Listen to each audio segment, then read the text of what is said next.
Perikatan Nasional hidup dalam alam maya. UMNO bongkar Akta Keuangan, Menteri mana mau lari? Najib dedah senjata Perikatan Nasional untuk hapuskan karier Najib. Gurauan Muhyiddin pada rakyat kejam.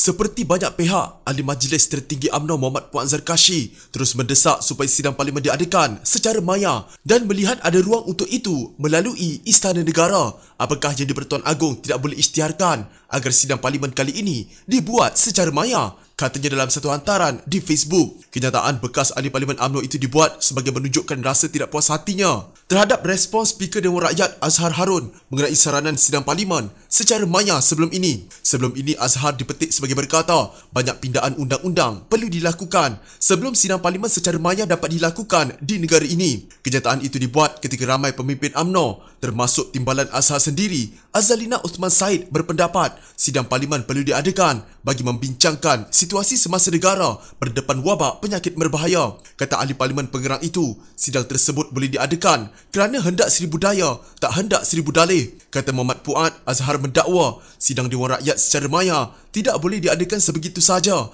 kerana ia melibatkan aspek perlembagaan. Menurut perlembagaan, katanya, ahli parlimen mestilah hadir secara fizikal di Dewan Rakyat dan kegagalan berbuat demikian akan menghalang mereka daripada mengundi. Apakah di bawah darurat, kerajaan tidak boleh wartakan satu ordinan yang membenarkan sidang parlimen dibuat secara maya? Tanya Muhammad Puan. Menurutnya sebelum ini pun sudah ada pelbagai ordinan diwartakan termasuk yang membolehkan kerajaan menambah perbelanjaan tanpa mendapat kelulusan parlimen terlebih dahulu. Kalau bersidang secara maya pun tidak boleh, eloklah Kerajaan Perikatan Nasional memerintah di alam maya. Tidak perlu pintu pun, sindirnya. Kata-kata sinis itu pula muncul sehari selepas Menteri Kanan Ismail Sabri Yaakob membuat catatan ringkas di Facebook mengenai pintu semalam dan mengundang pelbagai spekulasi mengenai situasi semasa dalam kerajaan.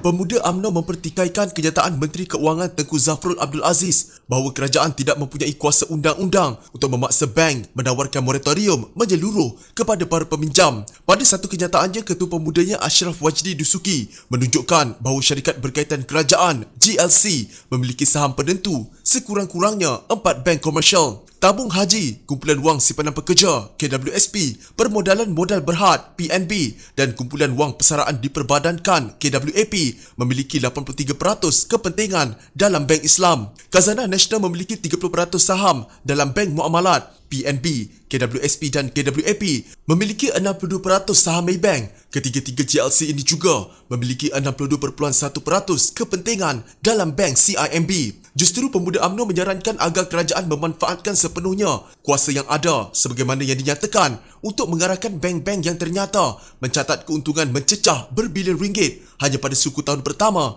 2021 sahaja untuk menawarkan moratorium secara automatik kepada rakyat tanpa charge atau faedah tambahan selama 3 bulan dan tidak terhad kepada haji golongan B40, tegas Ashraf lagi. Sementara itu, Ashraf yang juga bekas senator dan mantan timbalan menteri itu menyenaraikan 3 undang-undang yang memberi kuasa kepada Putrajaya untuk mengenakan moratorium automatik. Seksyen 72 dalam Akta Bank Negara Malaysia 2009, Akta 701, secara jelas memberikan peruntukan kuasa kepada jemaah menteri kerajaan untuk overrule atau membatalkan sebarang keputusan yang dibuat Bank Negara Malaysia, manakala BNM sebagai pelaksana dasar perlu patuh kepada sebarang arahan menteri bertanggungjawab. Seksyen 6 dan 7 dalam Akta Perkhidmatan Keuangan 2013, Akta 758 juga memberikan peruntukan kuasa yang jelas untuk Menteri Keuangan mengarahkan melalui BNM berkenaan dasar-dasar yang berkaitan dalam keuangan dan perbankan. Ordinan Darurat Kuasa-Kuasa Perlu 2021 memberikan kerajaan kuasa penuh untuk mengadakan sebarang peraturan baru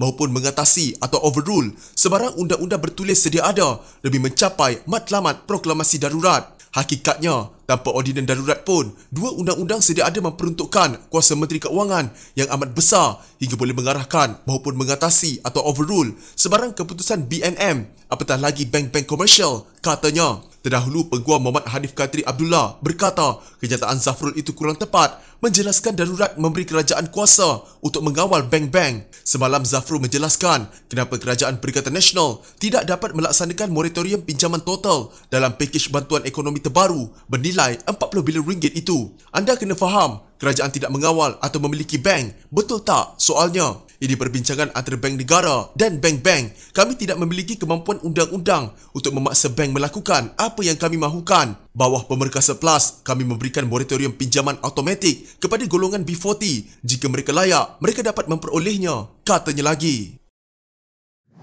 Bekas Perdana Menteri Najib Razak mendakwa lembaga hasil dalam negeri menjadi senjata dan digunakan kerajaan sebagai instrumen untuk menghancurkan kerjaya politiknya. Dalam afidavit yang difailkan untuk membatalkan notis kebangkrapan LHDN terhadapnya kerana gagal membayar tunggakan cukai 1.69 bilion ringgit, Najib berkata masa notis itu dikeluarkan sangat mencurigakan. Antara Januari dan Februari, keretakan antara UMNO dan Perikatan Nasional mula timbul dan ada perbincangan bahawa UMNO mungkin akan keluar dari Kerajaan Perikatan Nasional. Sekitar waktu ini notis kebangkrapan difailkan kepada saya tetapi ia tidak diserahkan segera. Katanya menyifatkan notis itu sebagai satu penyalahgunaan proses. Tambahnya ketika Perhimpunan Agung UMNO pada 28 Mac, parti meluluskan resolusi untuk tidak bekerjasama dengan Bersatu, parti anggota Perikatan Nasional dalam pilihan raya akan datang. 2 hari selepas Perhimpunan UMNO, peguam saya diberitahu bahawa LHDN akan memberikan notis kebangkrapan kepada saya, katanya. Najib dalam afidavitnya turut berkata bahawa notis kebangkrapan itu terlalu awal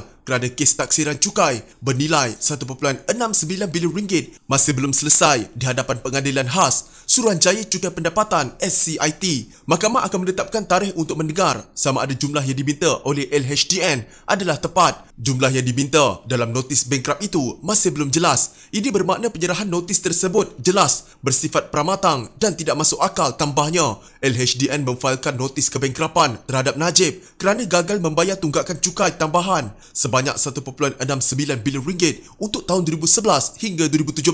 Selain itu, Najib juga perlu membayar tunggakan bersama dengan faedah 5% setiap tahun berjumlah 45.9 juta ringgit bermula dari tarikh penghakiman terus serta kos. Tahun lalu, Mahkamah Tinggi membenarkan kerajaan untuk membuat penghakiman terus bagi mendapatkan tunggakan cukai tambahan dari Najib. LHDN juga berkata, keputusan penghakiman terus itu tidak ditangguhkan sejak Mahkamah memberikan keputusannya tahun lalu. Di bawah Artikel 48-1-B Perlembagaan Persekutuan, seseorang akan terbatal keanggotaannya sebagai ahli parlimen selama 5 tahun jika dia tidak dapat melepaskan status muflisnya. Pasukan Undang-Undang Najib sebelumnya memberitahu wartawan bahawa mereka akan mengemukakan permohonan untuk mengenepikan notis bankrupt itu dan menangguh prosiding terbabit.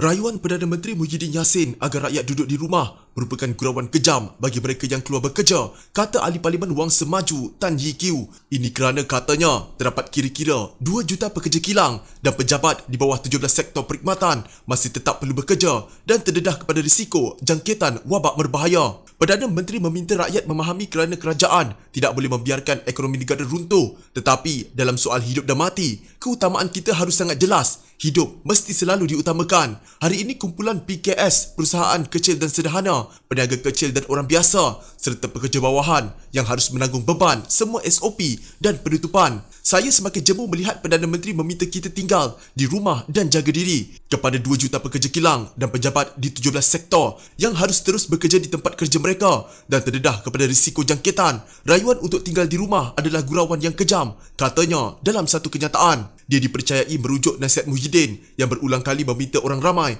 agar melakukan kawalan kendiri termasuk ketika mengumumkan program bantuan Pemerkasa Plus pada 31 Mei lalu. Negara kini berada di bawah Perintah Kawalan Pergerakan PKP 3.0 yang bermula sejak 12 Mei lalu kecuali di Sarawak sejak 29 Mei. Bagaimanapun dengan lonjakan kes yang semakin tinggi, kerajaan memutuskan untuk melaksanakan sekatan pergerakan penuh atau total lockdown di seluruh negara selama 14 hari bermula tengah malam ini hingga 14 Jun kecuali Sarawak yang tidak melaksanakannya. Dalam sekatan pergerakan penuh, semua sektor sosial dan ekonomi ditutup kecuali sektor-sektor yang dikategorikan sebagai sektor ekonomi dan perkhidmatan perlu dalam 17 sektor. Ini mengundang kritikan banyak pihak yang mendakwa lebih banyak kilang wajar dihalang daripada beroperasi, memandangkan data kerajaan menunjukkan sektor perkilangan dan pembuatan menjadi penyumbang terbesar kes wabak penyakit berbahaya setakat ini. Tan berkata, sektor pembuatan terutamanya kilang merupakan penyumbang utama kluster kerja dengan 62 daripada 115 kluster tempat kerja yang dilaporkan antara 12 hingga 26 Mei ialah daripada sektor pembuatan. Dengan kaedah ini, mengapa kerajaan masih membenarkan begitu banyak kilang untuk terus beroperasi dengan 60 operasi tenaga kerja? Menteri Perdagangan Antarabangsa dan Industri Muhammad Azmin Ali perlu menjelaskan keputusannya ini. Katanya lagi, sebagai contoh Tan berkata, industri elektronik di peringkat dunia tidak akan runtuh jika Malaysia menghentikan pengeluaran selama 2 minggu, memandangkan ekspor negara bagi sektor itu hanya sekitar 7%. Begitu juga dengan industri lain. Memang diakui pengilang mungkin akan mengalami kerugian, tetapi perniagaan mereka tidak akan runtuh sama sekali. Ketika negara-negara lain menutup kilang dan mengurangkan pengeluaran untuk menahan penyebaran wabak, pemerintah kita membenarkan kilang beroperasi dengan peningkatan pengeluaran, katanya.